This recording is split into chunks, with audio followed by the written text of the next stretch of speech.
Matt Warfel, Director of Sales here with Fecon, talking about maintenance on the Stumper stump grinder line. A few different setups with these. The FST 220 and the FST 240 actually do not require any grease. They're sealed bearings. When it comes to the FST 280 and the FST 360, there's two grease fittings at the top of the bearing, one on the front side and one on the back side of the unit, and you're going to use a number 2 grease. You're going to grease them 3 to 4 shots of grease every 200 hours or every 6 to 8 weeks. In addition to the greasing, you're also going to want to check your tension springs, make sure there's no excessive wear or cracks on those, and then also check your hydraulic lines to make sure there's no wear and abrasion on those as well.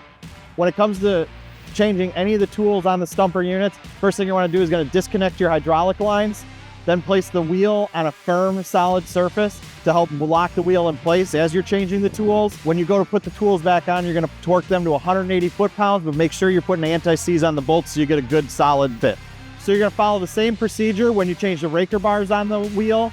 That's it. The maintenance is very easy on these units. For any other tips, come visit us at fecon.com.